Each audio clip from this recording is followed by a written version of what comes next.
Let's bring in Judge Alberto Gonzales, who is the author of A Conservative and Compassionate Approach to Immigration Reform, as well as a former U.S. Attorney General, of course, and he joins me now. Sir, welcome. Good to have you with us today. Good morning. Good morning. I know you've been listening to the announcement of these arrests. Straight off the top, what's your reaction to this case? Well, I'm not surprised. Let me just say this. We've always believed that the next wave of terrorism in this country would be performed by people in this country.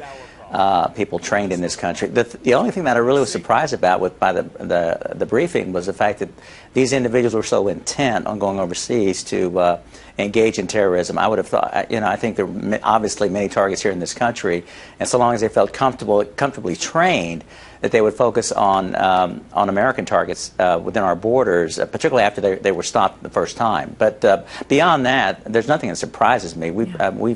The U.S. authorities have worked very, very hard to anticipate and to address this kind of threat going forward. Yeah, I think this brings the count to about 28 Americans who've been arrested. We heard from the FBI Director James Comey several weeks ago, and he spoke quite clearly. He said there were investigations in all 50 American states that were going on. What do you think about the work that he's done on this, and how is the tone and the action different than what we saw in the past?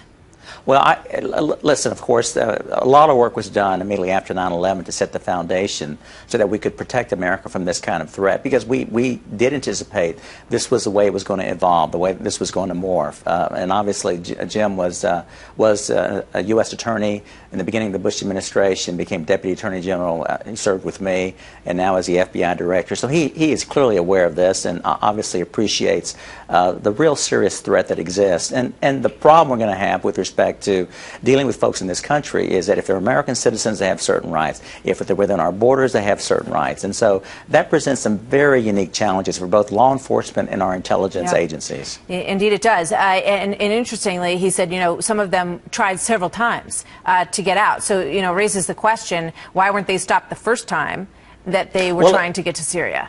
And it may be that once they were stopped the first time, they were subject to even greater scrutiny. And it's a very difficult question to answer as to when do you take down a plot.